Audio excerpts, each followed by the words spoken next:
Everybody was forced to buy the electric vehicles, but people took the choice because of, I'm sure, some various incentives or for good infrastructure that was available. We've seen other countries where precisely either incentivization or good infrastructure for recharge, just the small things, I can find easily a recharge, the small things, then I can see I can save money in the long run. This is a smart decision. In some countries you get a tax reduction or a road tax reduction. These are smart ways that people can vote with their own money, not necessarily use taxpayers' money. Similarly, we've seen a lot of smart investments on energy efficiency. We see a lot of buildings where you have highly, worldwide, I'm not talking about Korea alone, inefficient buildings for heating and for cooling. That sends the electricity prices high for the people in the building. But smart investments that can provide greater efficiency for energy usage brings down your bill. And so I think that a lot that is possible within the construct of private sector. At the same time, the country needs to invest in renewable energy, in optimization. And I know that Korea is looking at offshore wind, as well as, of course, hydro and other sources. And I think that here, being very sure of those who may be working in what we would call sunset sectors, like the coal industry or other industries that are a sunset sector, how can we make sure that they are not left behind, that their communities don't become depopulated, that we will see new type of investments of new technology in those countries. Now Korea, and I go back to the first question that we had from SBS, is a country that has been on a very rapid journey from poverty to a wealthy economy. And therefore Korea is a very high-tech country with highly educated population. So if anybody can make the energy transition, it is a country like Korea. But it will take consistent government policy, and I'm encouraged that that is what we will see. Thank you. 아주 의미 있는 질문을 해주셨습니다. 감사드립니다. 일단 제가 말씀드릴 수 있는 것은 이념에서는 스마트 인베스트먼트, 그러니까 똑똑한 투자를 하는 것을 이제 장려를 하고 있습니다. 이건 이제 성장과 사람의 이제 사람들의 이제 웰빙 이런 것들을 다 잡는 것이 쉬운 것은 아닙니다. 다만 보조금 형식으로 해서 사람들로 하여금 선택을 할 수 있게끔 이렇게 유도를 하는 그런 식으로 정책을 펴는 것이 정말 효과적이라고 생각합니다. 예를 들어서 제주 같은 경우는 제가 보니까 전기차 비용이 매우 높은 것으로 보입니다.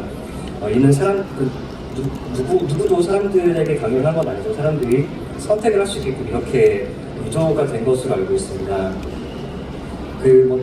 세계적으로 다른 사례들을 보더라도 이런 다양한 형태의 보조금, 지원금들이 활용이 되고 있는데요. 예를 들어 세금 감면, 도로세 감면이라던가 이런 부분들에서 사람들이 참여토록 하는 이런 정책들이 효과가 있다고 생각합니다. 그리고 또 에너지 효율도 생각해 볼 수 있는데요. 이제 한국은 아니지만 전 세계적으로 이제 건물들을 보면은 단열이라던가 냉방 이런 부분에서 되게 상당히 비효율적인 그런 건물들이 상당히 많습니다. 그렇기 때문에 이 부분을 좀 더 스마트하게 설계를 한다면 비용이 절감이 되기 때문에 이런 부분들이 아마 민간 부문에서 참여할 수 있는 그런 역할들이 아닐까 생각이 들고요. 이제 국가도 이제 재생에너지로 지금 한국 같은 경우도 수력 발전, 풍력 발전 이런 식으로 지금 많이 수정하고 있는 것으로 알고 있습니다. 또 한 가지 중요한 것은 선셋 섹터라는 이제 석탄에 지금 의존하는 그런 지금 업계에서도 참여를 계속 할 수 있도록 그런 새로운 타입의 그런 메커니즘을 만드는 것이 중요할 것 같습니다.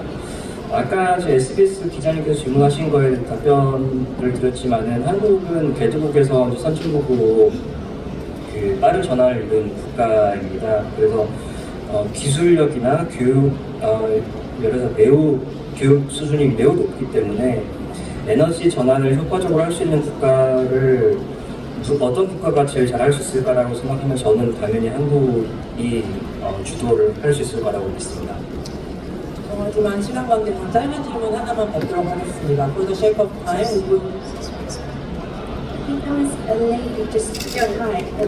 Yeah. For the, well, that's what I want to say. For the sake of time, we're going to take one message, question from... Perfect. And I think there was a lady just behind this gentleman with the camera. I saw a hand before. Maybe. 카메라 뒤에 있는 여성분 손 드시는 걸 봤는데 네, 안녕하세요. 저 아시아투데이 이정현 기자라고 합니다. 네, 오늘 기자 인터뷰 참여해주셔서 너무 감사드리고요. 네, 저희가 환경부를 출입하는 한국 기자단이 어제 제주도 산다수 공장을 방문을 했는데요. 한국은 석회질이 많지 않아서 국민들이 깨끗한 물에 굉장히 익숙해서 페트병이 안에 훤히 보이는 것을 선호한다고 합니다. 그런데 저희가 놀란 점은 재활용 플라스틱이 거의 새 플라스틱처럼 투명하고 30% 재생 원료를 포함했다고 하는데 품질이 거의 차이가 없는 걸 저희가 확인을 했습니다.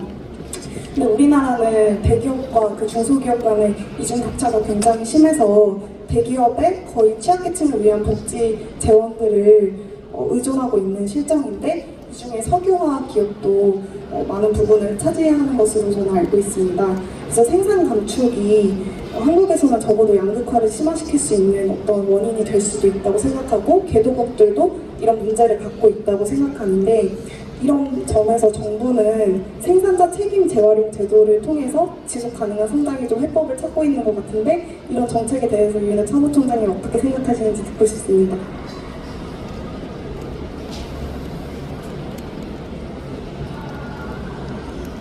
This is Ms. Lee Jung from Asia Today. I'm one of the reporters who enters the Ministry of Korea, and we've learned about their policies.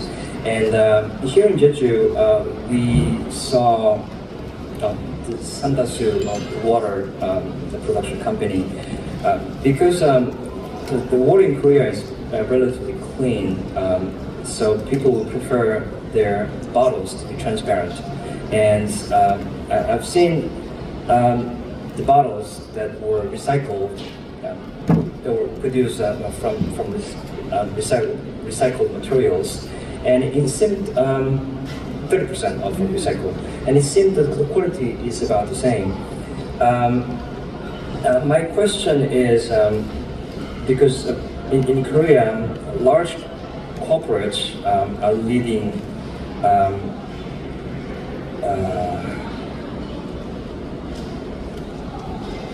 sorry, I'm just trying to 죄송합니다. 대기업이랑 중소기업 그 부분에서 말씀을 너무 빨리 하셔가지고 제가 필기를 다 못했거든요. 그 부분 한 번만 더 해주시면 제가 좀 제대로 통역을 해보겠습니다. 매출 격차가 커서 세금도 거의 대기업 종사자들의 편중이 되어 있는 점이. So because there's a huge gap between the large corporates and middle and small companies. Most of the tax benefits and also the social responsibilities are borne to large corporates, and because of that, the reduction in production would only worsen the gap. And I think this is also experienced by many developing countries as well. For these difficulties that they have in production stages, I wonder if UNEP has any position or view. Or advice to that. Yes. Okay.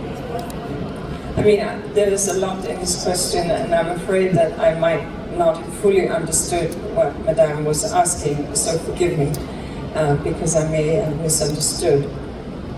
but obviously small and medium-sized enterprises play an important role. Doesn't mean to say that large corporations don't play an important role. But I think that especially where you have startups with new and innovative solutions, where you have startups with alternative ways of delivering the product, and I'm not talking about water alone. Let's go back and first say, on the water supply issue, a country like Korea has invested billions in ensuring that every house can open a tap and like magic, water appears. In most cities, this water is perfectly clean to drink. So why are we buying water in plastic bottles? That's the first question that I would ask. There may be places where water is not safe to drink. I live in Kenya. I have a filter. And I drink the water after I filter it. And I don't have to use plastic. There may be places where you cannot filter as well. That's then the case. Secondly, for plastic itself, I see many companies inventing new ways of delivering the product where the product is no longer wet. I am talking about cleaning products, soaps, shampoos, things to clean our house, to wash our clothes. We are spending billions of dollars shipping water around the planet in the form of cleaning products and cosmetic and household products. But we could just as well send them dry. And it makes no sense. But it's a good gimmick. But I'm seeing smaller companies, startup companies, being the ones that sell these dry products. 3, I think that many companies, startup companies, small companies, are beginning to sell refill, especially of dry products like beans and lentils and things like that. You get refill. You don't have to buy them necessarily in a plastic packaging. That's also very exciting. In poorer countries, I'm seeing smaller companies, medium-sized and really, really tiny companies, where you go and you can only afford 3 pumps of soaps, and so you buy 3 pumps into your container. So I think it depends where you are on the development spectrum, how can you encourage small and medium-sized companies. And it's up to governments, of course, to make tax benefits, etc., reach those that are the small and medium-sized companies, while also supporting large corporates that are delivering mass supply to often to bigger cities. It's a long answer to a complicated question, but it's the best I can do. Sir, over to you.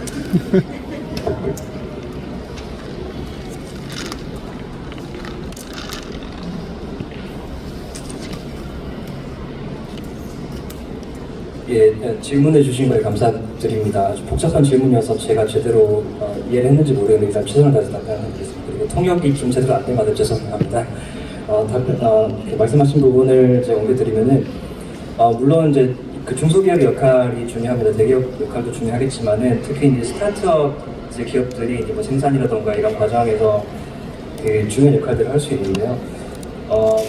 일단은 물 말씀하셨으니까 그 부분에 대해서 말씀드리면 이게 국가마다 사정이 다른 것 같습니다. 그 한국 같은 경우는 이제 아주 많은 예산을 투자를 해서 이제 수돗물만 틀어도 아주 깨끗한 물이 나오는 그런 환경을 가지고 있는 것으로 알고 있습니다.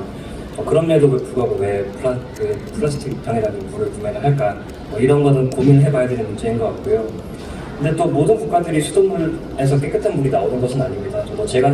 저는 지금 케냐에서 살고 있는데요. 케냐 같은 경우는 수돗물을 마실 수 없기 때문에 필터를 설치를 해서 그 필터된 물을 마십니다. 그렇게 되면은 굳이 플라스틱에 담겨 있는 물을 살 필요는 없겠죠. 이렇게 이제 각 국가마다 처한 환경이 다르다는 부분을 일단 먼저 말씀드리고, 두 번째, 그렇다면 플라스틱 소비를 좀 어떻게 좀 줄일 수 있을까라는 부분에 대해서는 우리가 그 제품들을, 그러니까 그 수분이 담긴 제품들을 이제 그 선적하고 이제 옮기는 그런 과정이 아무래도 무게가 있다 보니까 비용이 상당히 많이 나가는 그런 부분들이 있습니다. 비누나 샴푸나 이런 것들 있죠. 근데 이것을 이제 건조한 상태로 해서 그렇게 판매하면 어떨까라는 그런 생각이 드는데, 이제 그 스타트업 기업들 같은 경우는 이미 이러한 방식들을 많이 지금 시도적으로 하고 있는 것으로 알고 있습니다. 또 어떤 기업 같은 경우는 이제 리필 가능한 형태의 드라이 제품, 뭐 빈스라던가 이런 것들을 만들어서 이런 것들을 하게 되면 이제 플라스틱 사용량이 훨씬 더 줄어들게 되겠죠. 뭐 어떤 개도국 같은 경우는 이제 그 비누를 뭐 하루에 뭐 3번만 펌프해서 뭐 쓰게 할 수 있는 뭐 이런 뭐 환경도 있고 국가들마다 상당히 다른 것 같습니다.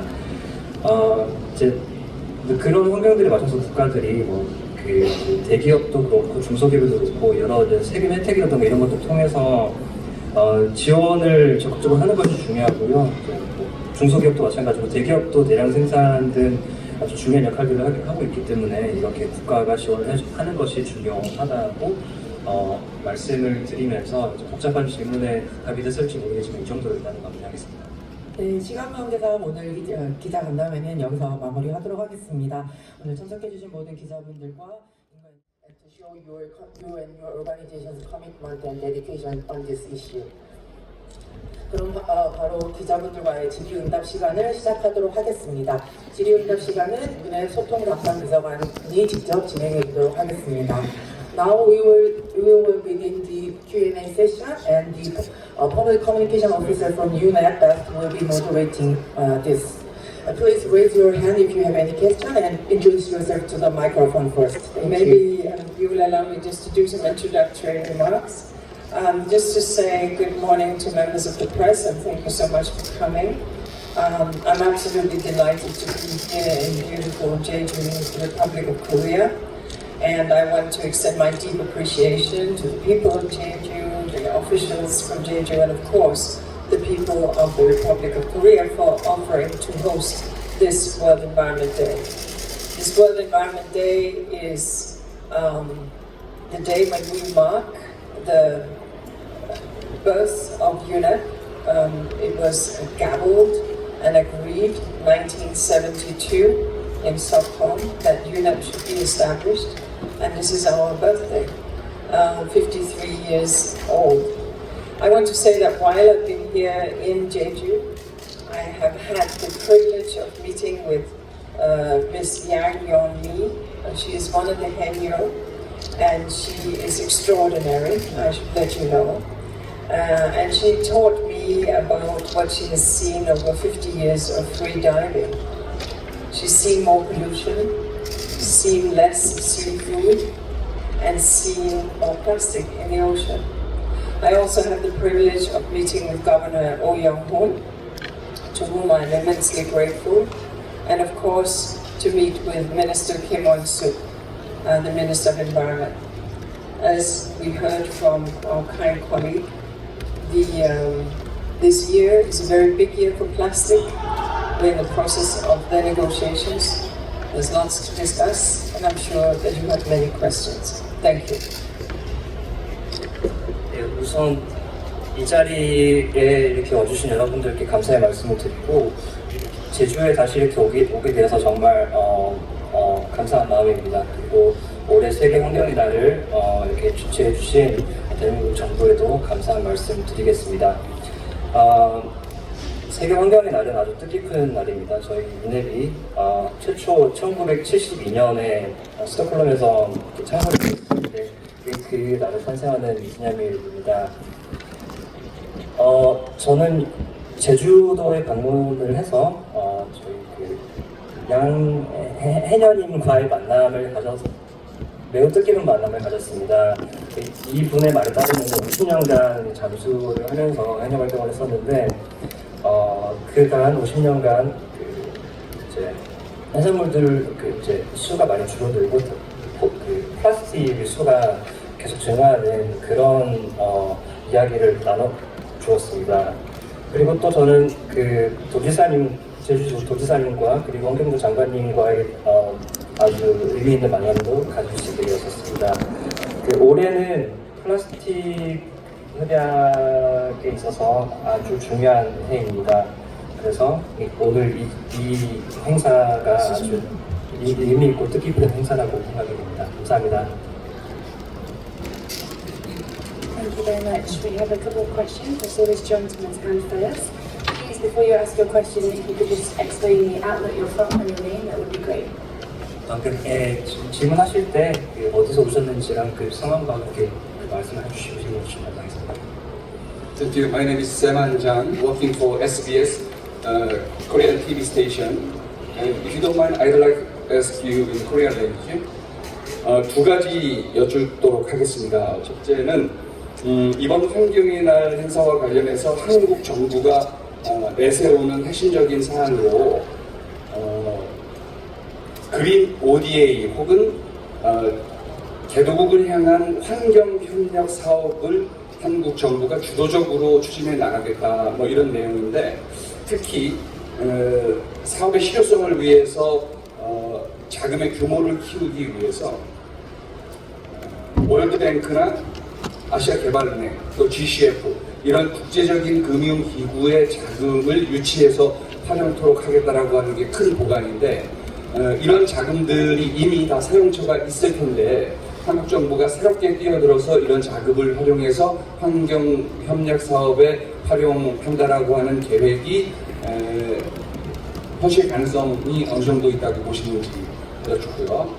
두 번째는 지난 연말에 부산에서 열렸던 플라스틱 국제협약 INC5와 관련해서 이제 오는 8월 달에 스위스에서 INC5 5.2가 열릴 예정이 되어 있는데 지난 6개월이 지났지만 그 사이에 이 INC5와 관련해서 추가로 더 진전이 있었다라고 하는 소식이 전혀 들리지 않는 것 같은데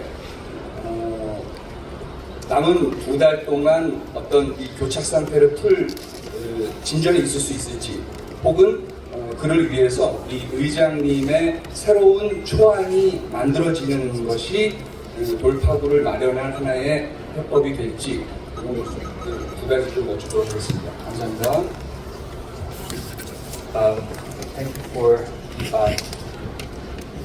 Thank you. I didn't get the name of the reporter, but he's from SBS. Thank you.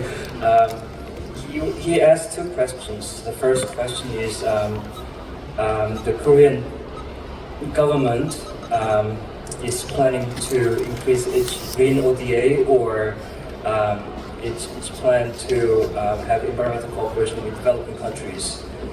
And in order to secure effectiveness and finance stability to conduct such projects, the government is planning to utilize international mechanisms such as World Bank or GCF. But I'm concerned that these mechanisms will already have places where their budgets are allocated. So I'm not sure if the Korean government trying to utilize the already existing mechanisms would be plausible. That's my first question. And the second question is, after the fifth session of the INC, the second session is scheduled in August in Geneva, Switzerland. I'm afraid that over the last 6 months, there hasn't been any further progress in terms of this discussion. And we now only have 2 months left. And I was wondering if UNEP has any plans to enable the bridging the differences in the positions of the countries. And I wonder also if the solution, the president's draft might be a solution. So what would be your plan to have the treaty signed in Geneva? Those are the two questions. Thank you very much to Mr. Simon Zhang from SBS. On the first question, of course, we welcome any country that steps into proactively providing what you refer to, I think, as green ODA. ODA that is generous to those that are poorer, but also ODA that will lead to long-term sustainability. And here, if I could say, because it is still within human memory in Korea, that Korea's journey from developing country to high-income country, that becomes even more relevant because the experiences that Korea brings are not theoretical. They are lived memory experience, and this is why we value so very much the Korean involvement in development policy writ large. As to how these resources would be allocated by the government, that's obviously a government decision. And working through established mechanism is a very effective and efficient way. Korea is a full member of the World Bank's executive board, and Korea is a full member of the GCF and has good influence. So if this is a road that Korea chooses, it will find that it is fast and effective. In fact, these platforms that multilateral that have been enabled multilaterally are often those that can be the fastest and the speediest. So I do not see that as being a major challenge if this is a road that Korea decides to take. To the contrary, I see it as a major benefit. On the second question about the INC, thank you for that. Yes, the next session is scheduled in Geneva. Let me just say that when we were negotiating the resolution at the United Nations Environment Assembly to start the process, I was one of the people who argued, put a timeline, put a deadline. And I knew that 2 years was a bit of a stretch. It took us 21 years to get to the Paris Agreement. But I also know that we don't have 21 years of continued plastic pollution. And so I felt that a deadline would create a degree of urgency. But I was not that surprised when we needed an extra session. I want you to know that there has been a beavering of activity in the last 6 months with very proactive informal discussions amongst member states, not enabled by UNEP, but enabled by member states. That's how it works. I know that a number of member states and the chair has been very active in proactively listening to member states and to understanding differences as well as possible bridges for agreement. We have 2 months left, and in these 2 months a number of things will happen. We will have the regional consultations.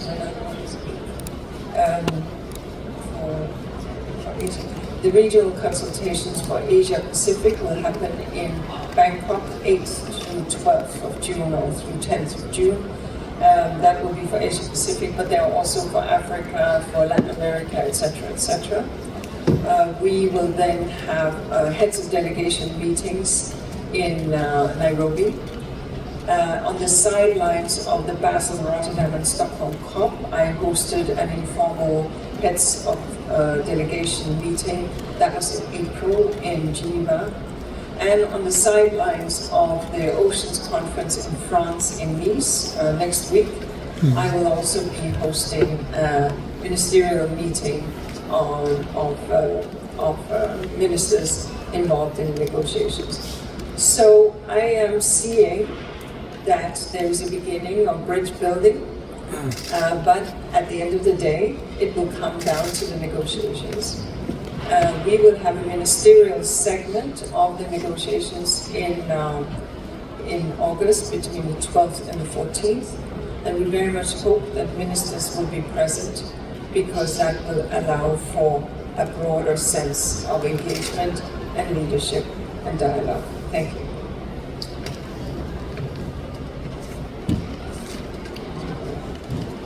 네, 우선 질문 주신 거에 감사드립니다. 첫 번째 질문에 관해서 그 유네는 항상 그 국가가 이렇게 주도해서 이런 이제 ODA라던가 이런 사업들 진행하는 것을 항상 언제든 환영합니다. 그 이게 ODA라는 것이 이제 그 개도국에 지원하는 그런 이제 일회성인 것도 있겠지만 또 장기적인 지속 가능한 그 성을 위해서도 중요한 이제 활동입니다. 그 한국 같은 경우는 아직도 개도국에서 선진국으로 이제 변환한 경험이 아직 생생한 경험을 가지고 있기 때문에 그래서 훨씬 더 개도국을 도와주는 데 있어서 그 의미 있는 그런 역할을 할 것이라고 기대가 됩니다. 재정 같은 경우는 물론 한국 정부가 결정할 사안이겠지만은 기본적으로 세계은행이나 WCF 같은 이런 국제 메커니즘을 사용하는 것도 제 생각에는 빠르고 효과적인 방법이라고 생각합니다. 한국은 그 두 기관 모두 활발하게 참여하고 있는 회원국이고 그리고 이런 이제 그 ODA 같은 사업은 이제 국제적인 이런 메커니즘을 통해서 많이 지원들이 되고 있기 때문에 저는 여기에는 큰 문제는 없을 거라고 이렇게 긍정적으로 보고 있습니다. 두 번째 질문에 대해서는 일단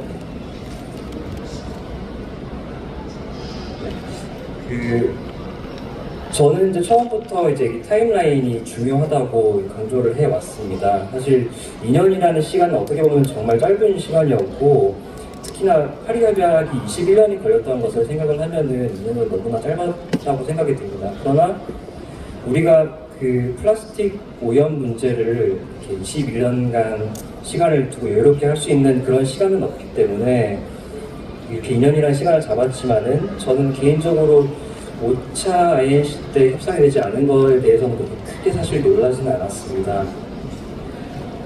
지금 6개월이라는 시간이 남아 있는데요. 지금 아무 진전이 없는 것 같다고 말씀하셨지만 사실 윤회는 공식적으로 참여를 하지 않지만 비공식적으로는 지금 참여하는 회원국들과 그리고 의장 간에 상당히 이제 활발한 논의가 오고 가고 있는 상황입니다. 서로 의견을 좁히고 이제 협상을 이끌기 위해서 지금 노력을 많이 하고 있는 상태고요. 그리고 공식적으로는 지금 여러 지역 회의가 잡혀 있는데요. 아시아 태평양 같은 경우는 지금 6월달에 방콕에서 진행이 될 예정이고요. 다른 지역들도 현재 지역 회의가 일정이 되어 있습니다. 그리고 나이로비에서도 이제 수석 대표급 회의가 이제 열릴 예정이고요. 그리고 지난 4월달에 스톡홀름에서 제네바에서 스톡홀름 회의가 있었는데 그때도 이제 부대 행사를 통해서 이 논의가 진행이 됐었고 그리고 프랑스에서 열릴 오션스 컨퍼런스에서도 장관급 플라스틱에 대한 장관급 세션이 특별히 유념해서 진행하는 것을 좀 계획을 하고 있습니다. 8월 달에는 이제 장관급 협상이 8월 12일에서 13일로 예정이 되어 있는데 이때 많은 장관님들이 참석을 해서 꼭 이제 협상에 성공적으로 이끌어 주길 바라는 바입니다. 감사합니다. Thank you. We have two questions down here. If we could just keep them to one question each, because we want to answer as many as possible. So we'll go here and then to you, sir. 질문은 하나씩만 해주시면 가능한 많은 분들이 질문을 할 수 있을 것 같습니다. 자, 두 분 질문하시죠. 방금은 올해 지금 오늘 열리고 있는 세계 환경의 날 주제에 대해서도 설명해 주셨는데 내년에도 세계 환경의 날이 열리잖아요. 아제르바이잔에서 열리고 주제가 기후변화라고 전해 들었습니다. 미국 트럼프 행정부가 파리 협정을 재탈퇴를 했어요. 그래서 국제 무대에서 탄소 감축 구속력이 굉장히 약해지고 있어서 굳이 큰 비용을 들여서 넷제로를 해야 되는지에 대한 회의론이 커지고 있습니다. 네, 공교롭게도 한국이 어제 새 정부가 출범을 했어요. 그래서 한국 정부가 앞으로 향후 5년 동안 기후위기와 관련해서 어떠한 대응 정책을 어떤 방식으로 어떤 방향으로 수립해야 된다고 보시는지. 전자신문의 이주리 기자입니다.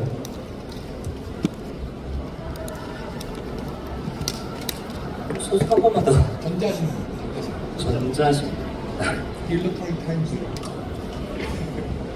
중요치 않습니다. 네. 그 질문하실 때 서술이랑 직함을 제가 영문으로는 잘 모를 수도 있기 때문에 그거는 가능하시면 영문으로 해주시면 도움이 될 것 같습니다. So he has one question about the theme of World Wetlands Day for next year, which is climate change to take place in Azerbaijan. You know, with the U.S. Gradually decreasing its commitment at the Paris Agreement, stepping out, there are concerns that if it is necessary to risk huge cost to aim for a net zero. Now that Korea actually has a new government now starting from today, and it will have to develop a 5-year plan for the climate crisis. Regarding how the government should tackle this issue, would you have any recommendations or advice? Thank you very much. Yes, indeed, next year we are honored that Azerbaijan will be the host and the theme will be climate change. Let me be very clear that you cannot argue with science. Atmospheric physics cannot be debated. Science stands unassailably, and the reality is that we are living in a climate-changing world. And that means, therefore, that action is critical. Any politician can see that changes has happened, that in a country like Korea, might be able to see more frequent rains, more frequent storms, more frequent floods, more frequent droughts, more frequent fires. And therefore, obviously, each country will decide its own path.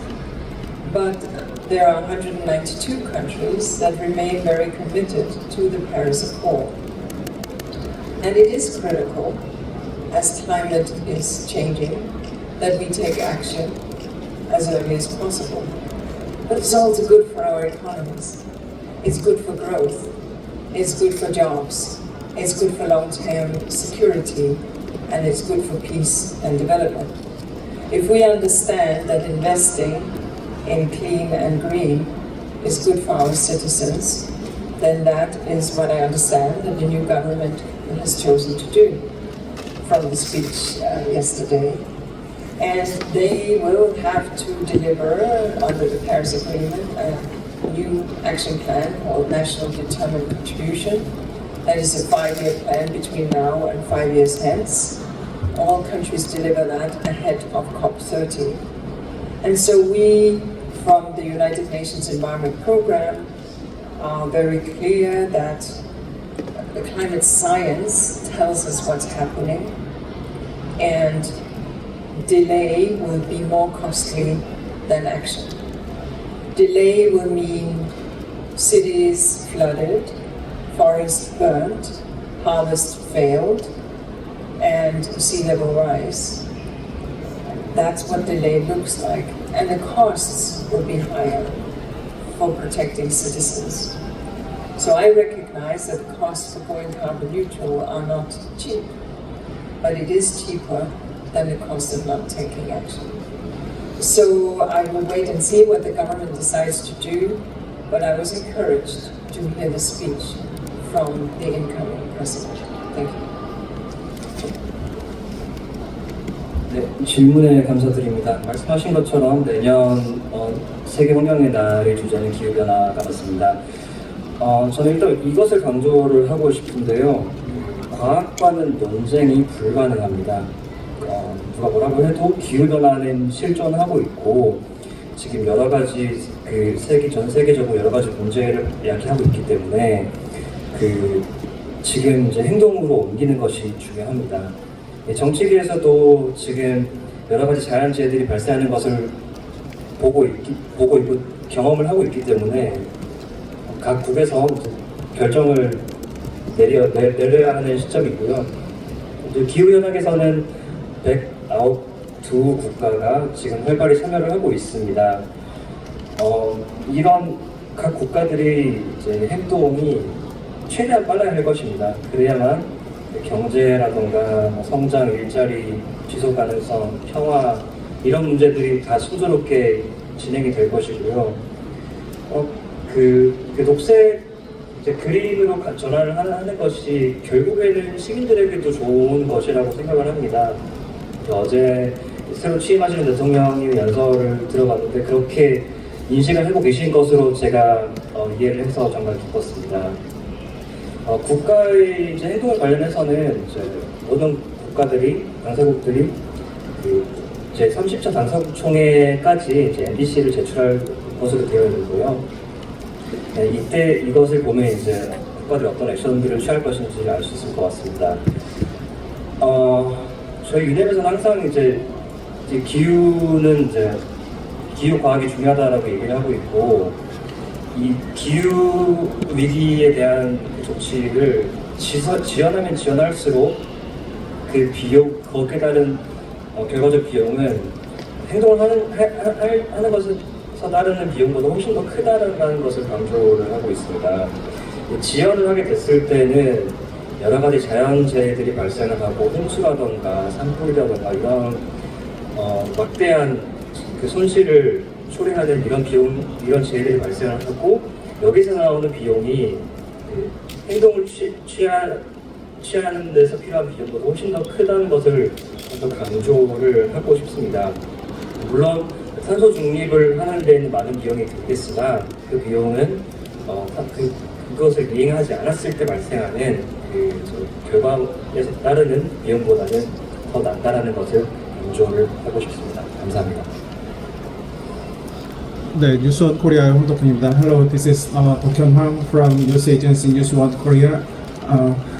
한국은 최근에 경기 침체와 고용 불안 속에서 산업계의 부담이 커지고 있습니다. 이런 상황에서 새 정부가 출범했는데 첫 단추가 9월에 2035 NDC 수립 제출일 것입니다. 이 과정에서 수송이나 적응 등 분야별 배출량 비율 조정도 불가피할 것으로 보이는데요. 유넵은 한국을 포함해서 경기 둔화 또는 성장 둔화와 기후 위기 대응 사이에서 균형을 고민하고 있는 국가에게 어떤 이행 격차가 있는 상황에 대해 어떤 원칙을 세울 것을 당부하고 있는지 궁금합니다.